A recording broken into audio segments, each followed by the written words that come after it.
वचन दे के जा रहे हैं कि इनकी लड़ाई सड़क से संसद और न्यायालय तक लड़ी जाएगी।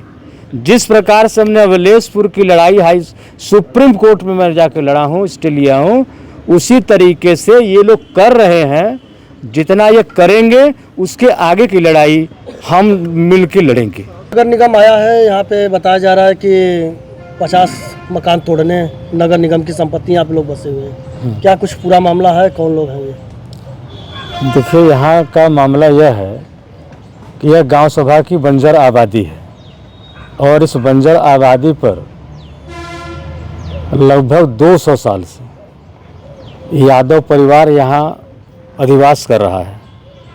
और सबसे अहम बात इसमें यह है कि जब जमींदारी विनाश अधिनियम लागू हुआ है उसके पहले से इन्होंने मालगुजारी जमा किया है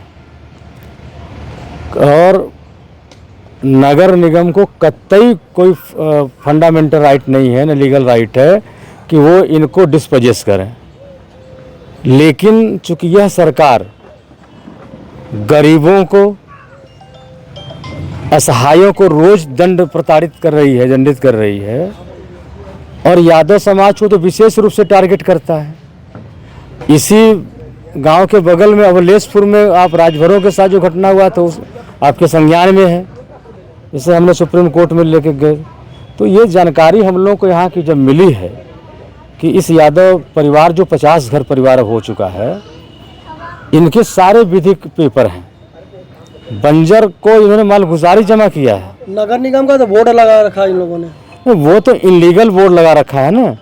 मैं आपके माध्यम से नगर निगम के आयुक्त से मैं पूछना चाहता हूँ कि आप एग्जीक्यूटिव ऑफिसर हैं और एग्जीक्यूटिव ऑफिसर होने के नाते एग्जीक्यूटिव ऑर्डर का आप कंप्लायंस करेंगे कि वायलेशन करेंगे?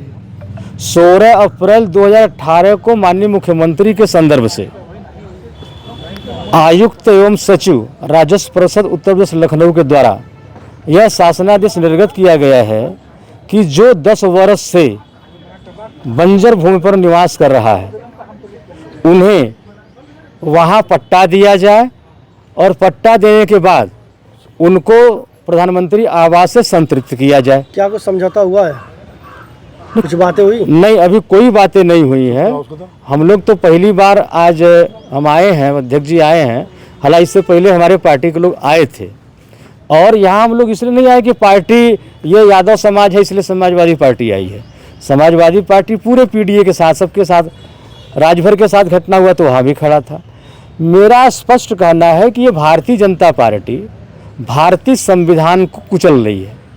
उत्तर प्रदेश राजस्व संहिता 2006 का धारा 67A स्पष्ट रूप से कहता है कि 29 नवंबर 2012 तक सार्वजनिक भूमि जो पहले से आवंटित हो, जैसे खलिहान, खेल का मैदान, स्कूल के लिए, हॉस्पिटल के लिए, तो ये जहाँ पर ये यादव परिवार है यह न किसी भी सार्वजनिक मद में यह जमीन रिजर्व नहीं है। तो हमारा 2 तरीके से फंडामेंटल राइट बनता है। हमारा टेनेंसी राइट बनता है क्योंकि हम 200 साल से यहाँ रहते हैं। इसके साथ साथ हमने जमींदार को टैक्स दिया है उस ज़माने में और टैक्स दे करके विधि व्यवस्था के अनुसार हम यहाँ रह रहे हैं 200 साल से। और उत्तर प्रदेश की एग्जीक्यूटिव ऑर्डर जो गवर्नमेंट ऑर्डर है वो 10 साल कह रही है। राजस्व संहिता 2006 कह रही है 26 नवंबर 2012 तक जो बंजर पर बस गए उन्हें नहीं हटाया जाएगा, डिस्पोजेस नहीं किया जाएगा, बल्कि उनको आवंटित किया जाएगा। टारगेट कहा जाए, ये टारगेटेड, यस, आपने अभी अब असली बात बोला है। ये मुख्यमंत्री योगी आदित्यनाथ जी के द्वारा ये टारगेटेड है। उन्होंने तो ये भाषण दिया था ना, वो कहे कि हमको पीडीए न वोट दे। उन्होंने सीधा कहा मुझे पिछड़ा भी वोट नहीं देगा, मुझे दलित भी वोट नहीं देगा, मुझे मुसलमान भी वोट नहीं देगा, इसके बावजूद भी हम सरकार बनाएंगे। तो जिससे इतना गुरूर और घमंड हो गया हो तो वो गरीबों का, किसी अमीर का घर नहीं टूटा। अवलेशपुर में वो 2.5 बीघे की रेवेन्यू एरिया था और 2.5 बीघे में 7 बिस्सा में राजभर था, बाकी में बड़े बड़े लोग थे। उनका घर टूटा, उनको कोई लीगल नोटिस गई? नहीं गई।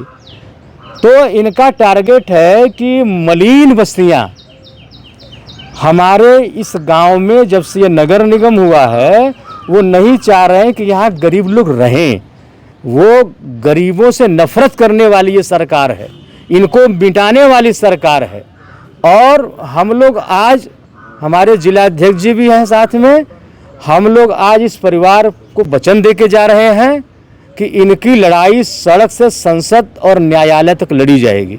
जिस प्रकार से हमने अवलेशपुर की लड़ाई सुप्रीम कोर्ट में मैं जाकर लड़ा हूँ, स्टे लिया हूँ, उसी तरीके से ये लोग कर रहे हैं। जितना ये करेंगे उसके आगे की लड़ाई हम मिल के लड़ेंगे।